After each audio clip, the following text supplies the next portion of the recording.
The station of Vetharan Prime floated in the cold dark between three star systems. It was a big place, wide corridors, tall ceilings, and walls made of a smooth stone that no human had ever been able to name. It smelled like metal and something sweet that no one could quite place.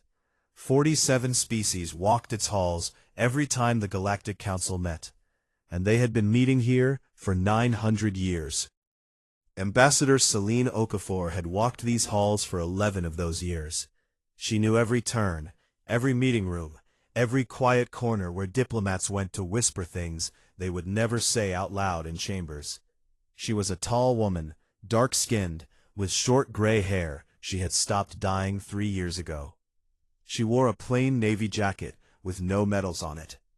She had earned medals, she just didn't wear them. She walked into the great chamber and took her seat at the long curved table. Around her sat the representatives of 46 other species. Some had 4 arms. Some had no eyes. Some communicated through patterns of color that danced across their skin. The HFY delegation sat directly across from her. 12 of them, tall and pale, with long necks and cold expressions. Their leader, High Diplomat Vrethon, did not look at her when she sat down. He never did. The session began the way all sessions began. A slow, careful reading of the agenda by the council speaker, a 4-armed being called Arvin, who had held that role for over 40 years. Then came the reports. Then came the proposed resolutions. Then came the arguments. The argument on the table today was the same one that had been on the table for 6 years. The HFY hegemony had been blocking trade routes that ran through sectors near 3 human colony worlds: Cairo Station, New Hebrides, and the settlements of the Draven Belt. The blockades were not called blockades. They were called Security Zone Enforcement Actions. The Council had argued about the language for 2 full years before agreeing that the word blockade was too strong.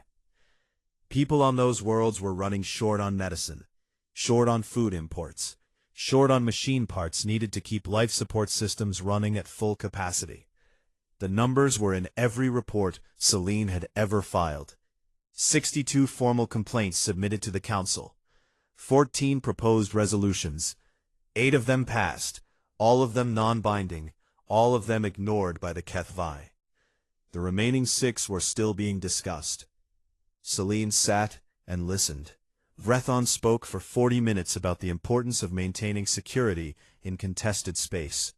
He used smooth words, he quoted old treaties. He reminded the chamber that the HFY had been members of the Council for 700 years, and had always acted in good faith. Several delegates nodded along. The Arshen Collective's representative tapped a note to her staff. The Velm delegate looked at the floor. Then it was Celine's turn. She stood. She reached into the inside pocket of her navy jacket and took out a small flat chip, no bigger than her thumb. She placed it on the table in front of her. She looked at it for a moment. Then she looked up, not at the council speaker, not at Vrethon, but at the room as a whole. She did not speak. She pushed the chip gently toward the center of the table, turned around, and walked out of the chamber. The room was completely silent for 4 full seconds. That was a long time in a room full of beings who communicated at the speed of color and sound. Then the noise began. Low at first, then rising. Voices overlapping in 30 languages. Chairs moving.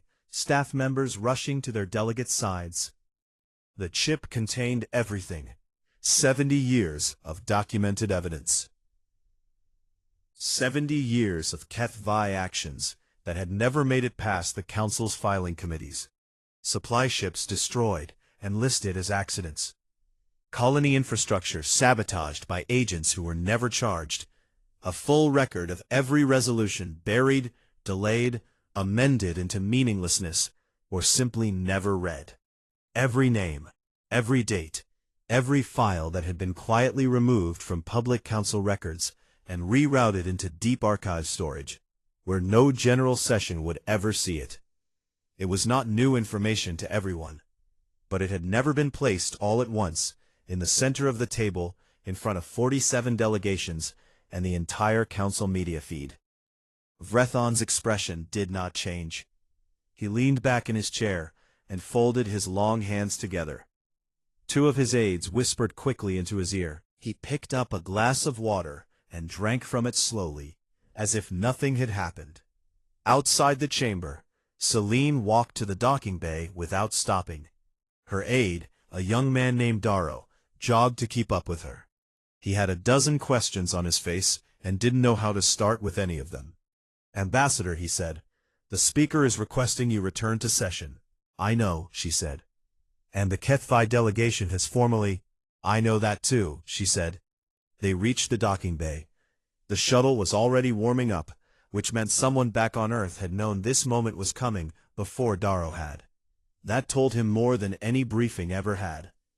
"What do we do now?" he asked. She stopped and looked at him. She was not angry. She looked, more than anything, tired. The kind of tired that comes not from one bad night, but from years of the same bad morning. "Now," she said, "we go home." The shuttle left Vetheron Prime without filing a departure notification, which was technically a minor procedural violation. No one followed up on it. Back on Earth, the footage from the chamber's media feed had already spread to every major network on every human world. The image that moved fastest was a simple still, Celine's hand on that chip, and the empty chair she left behind. By the time she landed, the statement had already gone out from the Terran government office. It was short. Most government statements were not short, which was part of why this one cut through. It said, "The human commonwealth is withdrawing, effective immediately, from the Galactic Council and all associated bodies. We thank the Council for 60 years of conversation. We have run out of things to say." The galactic news feeds didn't know what to do with it. Most of them ran it 3 times, assuming it was a mistake. On Vetheron Prime, Vrethon's aide finally asked him what he thought it meant. He was quiet for a long moment. "It means nothing," he said. "They'll be back within a month. They always come back." His aide nodded and wrote that down. Across the station, in a small office near the filing wing, a young Veln analyst named Sorev read the statement twice. Then she pulled up every piece of data she could find on human military structure, resource independence, and deep space logistics capability. She worked through the night. By morning, her hands were shaking. The galaxy waited. That was the honest truth of the first 2 weeks after humanity's withdrawal. Every major species with a seat on the Galactic Council was watching human communication channels, waiting for the first sign that Earth was ready to talk again. The Council speaker, Arvin, sent 3 formal invitations asking for a dialogue. The HFY delegation quietly let it be known through back channels that they were open to a fresh conversation. 2 mid-tier council members, the ASEAN Compact and the Marathi clans, reached out to human diplomatic contacts they had built over decades of cooperation. They got nothing back. No angry statements, no counter-proposals, no leaked briefings from frustrated aides. Just silence. On Earth, things were moving fast, but quietly. The old diplomatic corps, which had employed over 4,000 people across embassies and relay stations throughout Council space, was formally dissolved on a Tuesday morning. Most people who watched the news that day spent more time discussing a storm system over the Pacific and what the dissolution meant. That was intentional. The Terran government office had learned, after 6 decades of galactic diplomacy, that the louder you announce something, the more time other species had to prepare a response. What replaced the diplomatic corps was called the Terran Mandate. It was smaller, fewer than 600 people, and it operated out of a building in Nairobi that had previously housed an agricultural research department. There were no grand speeches about its founding, no naming ceremony. Its director, a quiet woman named Hessa Park, gave a single internal address to her new staff and said 3 things: protect human people, protect human interests, and do not explain yourself to anyone who has not earned the right to an explanation. Her staff understood what that meant. The HFY blockades around Cairo Station and New Hebrides were still active. The settlements of the Draven Belt were still running on reduced supply lines. These were facts that the Council had spent 6 years documenting and doing very little about. The Terran Mandate spent 11 days doing nothing visible about them either. On the 12th day, the blockade around Cairo Station was gone. No announcement, no battle, no explosion picked up on any sensor array in the region. The 12 HFY security vessels that had been holding position in the shipping lanes simply were not there anymore. By the time anyone noticed, they had already been logged as repositioned in a HFY internal filing that no one outside their government was supposed to see. A council analyst who intercepted the filing flagged it immediately and sent it up the chain. 3 days later, the New Hebrides blockade ended the same way. A week after that, Draven Belt supply routes were fully open. The council chambers were buzzing. 3 separate intelligence committees tried to piece together what had happened. The HFY said nothing publicly. The humans said nothing at all. What the committees eventually found, buried in passive long-range sensor data from several unmanned relay buoys, were the heat signatures of very large ships moving at low power through deep space in the weeks before the blockades ended.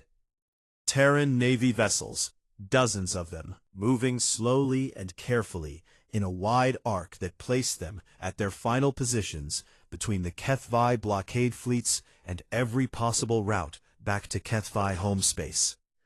They had not fired, they had not broadcast, they had not even lit their active sensors, which would have announced their presence clearly.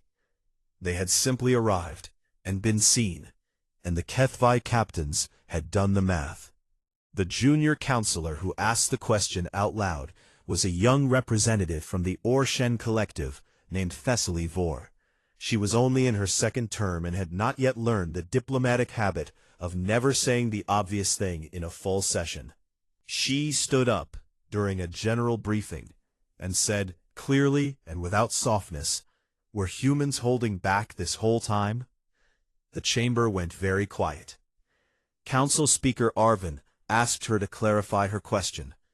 "I mean," she said, "we have spent 60 years treating them like a species that needed our protection. We spent 6 years arguing about the right words to describe what was happening to their colony worlds. And in 12 days of silence, they moved a fleet that our best analysts say should have taken 4 months to assemble. Because it was already assembled. Because they had already been ready. So I am asking, were we the ones being patient with them, or were they being patient with us?" But several delegates stopped making eye contact with each other, which was its own kind of answer. Back on New Hebrides, a cargo coordinator named Ben Osei watched the first fully loaded supply ship dock at the station's main port for the first time in 2 years. He stood at the observation window and watched the docking clamps lock in. He had been filing supply shortage reports for 18 months, filing them, getting acknowledgments, watching the acknowledgments get forwarded to committees, watching the committees schedule reviews. He had stopped expecting anything from that process a long time ago. He hadn't known about the Terran Mandate. He hadn't known about the fleet movements. He had just woken up one morning and the blockade was over. He watched the cargo doors open and the first pallets roll out, and he didn't say anything. There wasn't anything to say. In the intelligence offices of 6 different council member species, analysts were quietly doing the same work that Sorev the Veln had been doing since the night of the withdrawal. They were looking at human logistics data, military readiness reports, resource stockpiles, manufacturing output from worlds that had never been listed in council economic surveys because no one had thought to ask about them. What they were finding was unsettling. Humanity had not been a weak player held up by council membership. Council membership had been a ceiling, a soft, comfortable ceiling that humanity had been pressing against for decades without anyone noticing. The trade routes they needed, they had quietly built alternatives to. The military protection the Council offered, they had never actually relied on. The political legitimacy the Council provided, they had simply decided they no longer required. They had been in the room because leaving felt rude. They had left because they finally decided that polite was no longer worth the price. Sarev finished her second report and sent it to her department head with a note that said simply, "We may have fundamentally misunderstood what was keeping them at the table." Her department head read it, leaned back in his chair, and stared at the ceiling for a long time. Then he forwarded it to the Council Intelligence Oversight Committee with the highest urgency classification he had access to. It sat in a queue for 9 days before anyone read it. The committee had a lot of reports to get through. That was, Sarev thought when she found out, exactly the problem. The attack on Pelin Rock came on a Thursday. Pelin Rock was a mining outpost at the edge of the Draven Belt. Not a large settlement, about 4,000 people, mostly miners and their families, along with the support staff that kept a deep space operation running. It had 3 refineries, a fuel depot, 2 schools, a medical bay, and a small docking yard that handled ore freighters, and not much else. It was not a strategic target in any way that a serious military planner would have chosen. It was small, it was isolated, and it sat inside what the HFY had been quietly calling a disputed access zone for years, in internal documents no one outside their government had officially seen. They hit the fuel depot first. 3 fast attack ships dropped out of stealth transit and fired without broadcasting any warning, any demand, or any identification. The depot went up in a column of fire that the outpost's external cameras captured in full. Then the attack ships began moving toward the docking yard. The outpost's defense grid, a modest system designed to deal with stray debris and the occasional pirate, managed to tag one of the 3 ships before being knocked offline. The other 2 ships began firing on the docking yard. Then they stopped. Not because the defense grid came back online, not because the outpost had any capacity to stop them. They stopped because an emergency tight beam signal came through on their own internal command channel. The signal was encrypted in a HFY military format. It was from High Command. It said 2 words that translated roughly as, "Stand by." The attack ships held position for 41 minutes, weapons hot, doing nothing. Then they left. What had happened in those 41 minutes became one of the most studied sequences of events in galactic military history over the following decade. Inside HFY High Command, a sensor operator had flagged an anomaly. Then another. Then a cascade of them, coming in from relay stations at the outer edge of HFY home system. The deep space approaches, the ones that were monitored, but not heavily watched, because nothing had ever come at them from that direction. The anomalies were heat blooms, low power, carefully modulated, the kind of signature a ship leaves when it is trying very hard not to be noticed, but is too big to fully hide. The sensor operator ran the numbers twice before she reported it up the chain. She reported it up the chain because she needed someone else to tell her she had made a mistake. No one told her that. Within 90 minutes of the Pelin Rock attack beginning, HFY High Command knew that there were 43 Terran Navy vessels positioned at varying distances around their home system. Not in formation, not broadcasting, not moving toward anything. Just there, sitting in the dark, engines at low burn, facing inward. The High Warlord of the HFY, a very old and experienced soldier named Dreth Kaz, looked at the tactical display for a long time without speaking. His senior staff stood around the room and also did not speak, because none of them had anything useful to say. The math was not complicated. The meaning was not complicated. What was complicated was the question of how this had happened, how an entire deep space fleet had moved to these positions without any of their long-range intelligence assets picking it up until it was already done. Someone eventually answered that question, though it took 3 days. The answer was that the Terran fleet had been moving into those positions over a period of 4 months, in small groups, through transit corridors that the HFY had not thought to monitor, because they were inefficient routes that no one used for military movement. Humanity had not used them for military movement either. Not recently, and not historically. They had used them this time specifically because they were not watched. Someone had planned this before the attack on Pelin Rock. Someone had planned this before Selene Okafor walked out of the council chamber. Dreth Cass had been a soldier for 50 years. He understood the difference between a reaction and a preparation. What he was looking at was not a reaction. He opened a direct channel to the Terran Mandate's contact frequency, a frequency his intelligence service had identified 3 weeks earlier and been monitoring quietly. He half expected no one to answer. Someone answered on the second signal. Admiral Yusuf Chen's face came onto the screen. He was sitting at what appeared to be a standard tactical desk, in a standard uniform, drinking something from a plain cup. He looked like a man going through a routine work morning. He waited. Dreth Cass looked at him for a moment. "We should talk," the High Warlord said. "That window closed," Admiral Chen said, "about 4 months ago." Dreth Cass straightened. "Then what are you proposing?" Chen set down his cup. He looked up a screen with an expression that was not anger and was not satisfaction. It was something simpler than either of those. "Stand down," he said. "Or don't."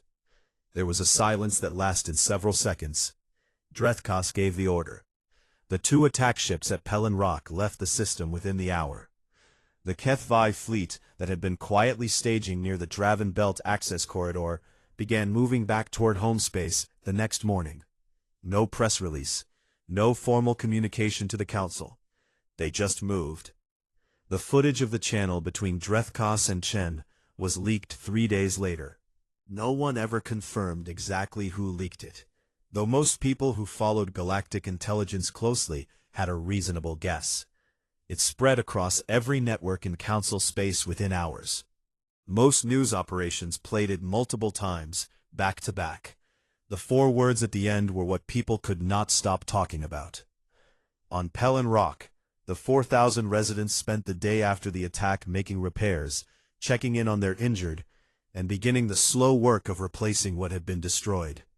They received one official communication from the Terran Mandate, brief and practical, detailing the emergency supply and repair ships already in transit toward them and their expected arrival time. No grand statement, no explanation of what had happened in the wider galaxy, just arrival times and cargo manifests. A miner named Kor, who had been in the refinery district when the depot blew and had broken 2 fingers getting a colleague clear of falling debris, sat on a crate outside the medical bay with his hand wrapped and watched the horizon. He didn't know about the fleet positioned around HFY home space. He didn't know what had been said in that channel call.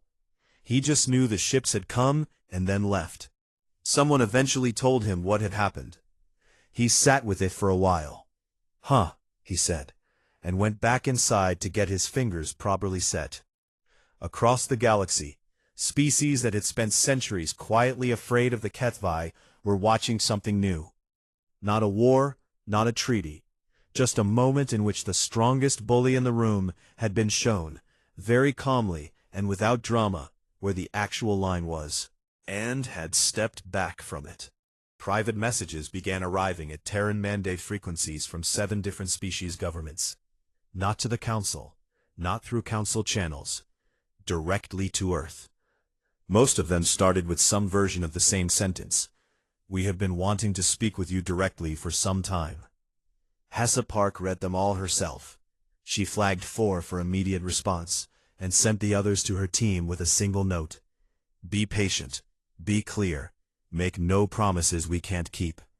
It was, her staff would later say, the most human set of instructions they had ever received. The emergency session was called on a Friday. That was unusual. The Galactic Council did not normally hold emergency sessions on Fridays. because the concept of a Friday was a human invention, and the council ran on the Vetheron's standard calendar, which divided cycles into units that had no direct translation into human weeks. But so many of the council's administrative staff had spent years working alongside human delegates that the informal habit had stuck, and now everyone more or less understood that Fridays were for going home, not for sitting in chambers. Nobody went home that Friday. The chamber was full before the session was officially called to order.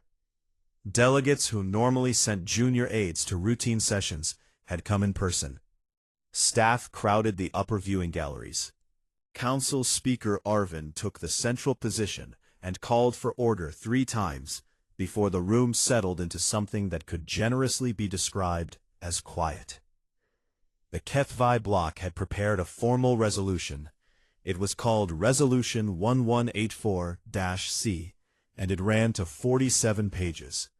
The core of it was simple. The Terran Navy's movements around HFY home space constituted an act of unprovoked military aggression, and the Council was being asked to formally condemn it, demand a Terran withdrawal, and impose sanctions on human trade until compliance was confirmed. High Diplomat Vrethon presented it himself. He spoke for over an hour. He was composed, detailed, and precise. He cited 17 articles of the Galactic Compact. He called what Admiral Chen had done a deliberate act of terror against a sovereign civilization. He said the word unprecedented 11 times, which a council communications aide later counted out of boredom during the long sections where nothing happened. Then the floor was opened for responses. The first speaker was the Velm delegate, a calm and measured elder named Councillor Perith, who had served on the council for 30 years and was known for never saying anything that surprised anyone. He stood up and said that the Velm Confederation would be abstaining from the vote on Resolution 1184-C. He sat back down. There was a moment of silence that had a very specific quality to it. The quality of a room in which everyone has just understood that something is different, but no one is sure yet how different. The ASEAN Compact voted against the resolution. So did the Marathi clans. The Arshen Collective abstained. 3 other minor member species abstained. Several that would normally have voted with the HFY bloc simply did not vote at all, which under council procedural rules counted as an abstention. Resolution 1184-C failed. It was the first time in the history of the Galactic Council that a HFY-sponsored motion had failed to pass. The record books would later note that it had also been the most decisively defeated resolution in 90 years of council history. Vrethon sat very still after the final count was read. His aides leaned in. He shook his head slightly, and they backed away. In the corridors outside the chamber, the conversations were louder than the session itself. Delegates clustered in groups, moving quickly from room to room. The Marathi clan head, a broad-shouldered being named Orvok, who communicated partly through low-frequency vibrations that translated through the floor, found Councillor Thessaly Vor near a water station and held a short conversation that drew in 4 other delegates within 2 minutes. Vor had become something of an accidental spokesperson for a feeling that many council members had been carrying privately for a long time. Since her question at the briefing, were they holding back this whole time? She had been receiving more messages from fellow delegates than her office had processed in the previous 2 years combined. Most of them said some version of the same thing. I thought the same thing, but I didn't want to be the one to say it. She was finding, to her own surprise, that there were quite a few people who had been waiting for someone to say it first. In a private session room off the main corridor, a Velm sociologist named Dr. Ariel Toshin was giving an informal briefing to a group of about 20 delegates who had requested it. Toshin had published a paper 2 years earlier about interspecies communication patterns that had gotten very little attention at the time. She had been receiving a great many requests to talk about it since the Chen footage spread across the networks. Her argument was this: every species that had reached spaceflight had, at some point in its history, developed ritual systems for resolving conflict. Displays of strength, formal challenges, negotiated surrenders. All of them were ways of communicating, "I could hurt you, but I am choosing not to, and I want you to acknowledge that." Most species did this loudly. Color changes, posture shifts, vocal signals, even written resolutions and formal complaints were, at their core, the same behavior. Signals designed to say, "I am strong, notice that I am strong, and let us resolve this without testing how strong." Humanity, she argued, did not do this the same way. They did not signal. They prepared, quietly, methodically, for outcomes they never announced. And when they finally acted, they did not announce their strength. They simply demonstrated it, and then they stopped. What happened at Pelin Rock, she told the room, was not an aggressive move. It was a human ending a negotiation that they had already decided was over. They don't signal before they act. They act, and then they stop and wait to see if action was enough. In this case, it was. One of the delegates asked, "What happens when it isn't enough?" Toshin was quiet for a moment. "I don't think anyone has found that out yet," she said. Back in the HFY internal government, things were moving quickly, and not in the direction Vrethon would have chosen. The hardliners who had approved the Pelin Rock operation were facing internal challenges from the moderate faction, which had been arguing for years that provoking humanity was a bad strategy. The moderates had been outvoted consistently. Now they were being listened to with something that looked very much like desperation. 3 officials, who had directly signed off on the Pelin Rock attack, were quietly reassigned to offices that had no authority over anything. Their names did not appear in any public statement. The HFY government did not believe in public acknowledgments of mistakes. But the people who paid attention to where certain officials were standing at official functions could tell when something had changed. Dreth Cass, the High Warlord, did not attend any official functions for 2 weeks. When he reappeared, he looked older than he had before. He said nothing about Pelin Rock, and no one asked him to. On Earth, the retired ambassador Celine Okafor was sitting on the porch of her house on New Nairobi when her screen lit up with a request from a galactic news service. A young journalist named Kale Voris, who worked for the Oroshan Broadcasting Collective and had been covering the council for 4 years, was asking for an interview. She looked at the request for a while. She had been getting many such requests. She had declined all of them. She accepted this one because the journalist had sent a single line at the bottom of his request that the others had not included. It said, "I'm not asking what you think the council should do. I just want to know if you think it was worth it." She poured a second cup of tea and opened the channel. Kale Voris had clearly not expected her to accept. He scrambled for his equipment, and she waited patiently until he was ready. He asked his question straight away, without preamble, because he seemed to sense she would not appreciate a slow approach. "Do you regret it?" She thought about the 60 years, the committees, the resolutions, the carefully worded objections that went into filing systems no one ever opened.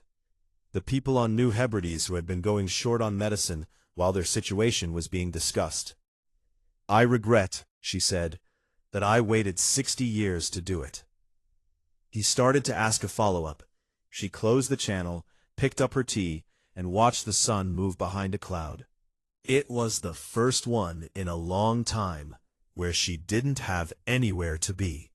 6 months after Celine walked out of the chamber, the galaxy was a different place. Not dramatically different. There was no single moment where everyone looked around and said, "Yes, this is it. This is where everything changed." It happened the way most real changes happen. Slowly, in small rooms, through decisions that each seemed minor on their own, but added up to something that could not be undone. Humanity had not rejoined the Galactic Council. No one on Earth had seriously discussed it. The Terran Mandate had quietly closed the old Council embassy buildings. consolidated its operations into a single compact headquarters, and got on with the work of representing human interests in ways that did not require a seat at a 900-year-old table. What they had done instead was talk to people directly. 31 bilateral agreements had been signed in 6 months. The previous record for human bilateral agreements in a single year, while still a council member, was 4. The new agreements covered everything from shipping access to joint resource development to mutual aid protocols. They were written in plain language, shorter than most council documents by a factor of 10, and they had one thing in common that every signatory quietly noticed: they were kept. When humanity said a supply shipment would arrive on a certain date, it arrived on that date. When they agreed to a price structure, the price structure held. When a clause in an agreement was disputed, the Terran Mandate sent a person, a single actual person, who came and sat down and talked it through until it was resolved. No committees, no review periods, no interdepartmental forwarding chains. The Marathi clan signed their agreement after 2 weeks of talks, and told their own news services afterward that it had been the most efficient negotiation they had conducted in living memory. The ASEAN Compact signed theirs, and then immediately asked if they could renegotiate their council-brokered shipping contracts through the same process. They could, and they did. Several species that had never had direct dealings with humanity, species that had always interacted with them through the Council's framework, at a remove, filtered through committees and subbodies and formal procedures, found themselves for the first time actually talking to a human being about a specific problem and getting a specific answer. It was, many of them found, unexpectedly pleasant. The Galactic Council, for its part, did not collapse. It was never going to collapse. 900 years of institutional weight doesn't vanish because one species leaves. But it changed, and it changed because it had to. The first reform came from inside, from a block of 12 smaller member species who had spent years trying to pass a binding enforcement mechanism for council resolutions, and had always been blocked by the larger members, who had the most to lose from actual enforcement. After the Pelin Rock incident and the failure of Resolution 1184C, the political mathematics had shifted. The larger members who had previously blocked enforcement reform were suddenly much less certain that maintaining the status quo was worth fighting for. The Binding Resolution Act passed in the 8th month. For the first time in Council history, resolutions declaring humanitarian violations were not advisory. Species found in violation faced actual trade restrictions, not polite suggestions. The second reform took longer, but cut deeper. The Council's practice of routing sensitive complaints into archive committees, the same practice that had buried 70 years of HFY documentation before Celine's chip put it back on the table, was abolished. All formal complaints were now entered into a public register, accessible to any member species, with required response timelines that could not be waived without a 2/3 vote. These reforms did not happen because the Council had grown wise. They happened because the people in the Council had watched what happened when a civilization decided the Council wasn't necessary, and they had done the math. 3 HFY officials were formally charged under the new enforcement framework, the first interspecies war crimes prosecution in 60 years. Their names were known, their actions were documented. It lasted 4 months, and was followed by more beings across more species than any council proceeding in recorded history. Vrethon was not among those charged. He had resigned from his position on the same day the Binding Resolution Act passed. He left quietly, which was, those who knew him said, the first quiet thing he had ever done. On Pelin Rock, the fuel depot had been rebuilt. The docking yard was fully operational again. The 4,000 residents had filed a joint community letter to the Terran Mandate.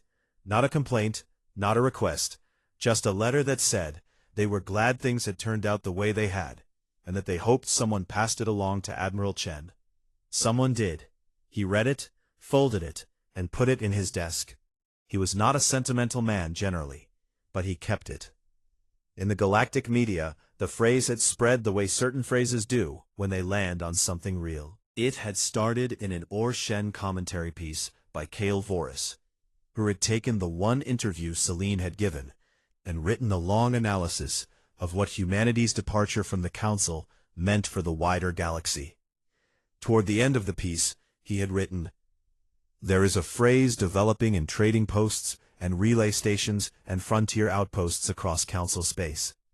Species who conduct business near human territory have started using it as a warning, and also as a kind of strange comfort. The phrase is, 'Don't make them go quiet.' It means, be careful, be honest, keep your agreements. Because if you push far enough, humans will stop arguing and start doing. And when they start doing, the conversation is already finished." The phrase spread fast. It was translated into 41 languages. Some translations were more graceful than others, but the meaning held across all of them. On Vetheran Prime, the room where the last summit had taken place was reopened to public tours 3 months after the withdrawal. The Council administration had debated whether to return the room to normal use or to preserve it. The decision had come from an unexpected direction. The majority of requests to leave it as it was came from Council staff, not leadership.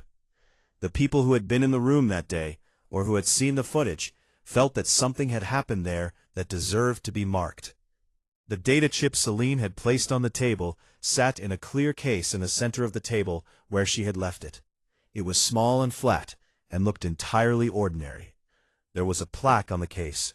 The wording had been drafted and redrafted several times before the final version was agreed on. It read, "Here the age of hollow words ended. What replaced it was not war. It was the promise of one." Tour groups moved through the room quietly. Most species had a custom of some kind for marking important places, a gesture, a sound, a moment of stillness. A surprising number of them, regardless of their own traditions, paused at the table and looked at the chip without saying anything. That felt appropriate, somehow. Humanity never returned to the Galactic Council. In the years that followed, this was occasionally raised as a diplomatic concern, and occasionally as a practical one, and occasionally by those who simply thought it seemed wrong for the galaxy's most unpredictable species to exist outside the framework everyone else operated in. But the bilateral agreements held, the supply lines ran, the disputes that arose were settled directly, human to species, with no committee required. And in 901 years of the Galactic Council's existence, the framework of trade and connection and mutual obligation that the Council had been built to protect continued to exist. Not because every species was inside the Council, but because humanity had made very clear what happened when the framework stopped working. That was the thing that no Council resolution had ever managed to do. The Council still met every year on Vetheran Prime. The humans still had no seat at the table. They didn't need one. Everyone at the table already knew they were in the room.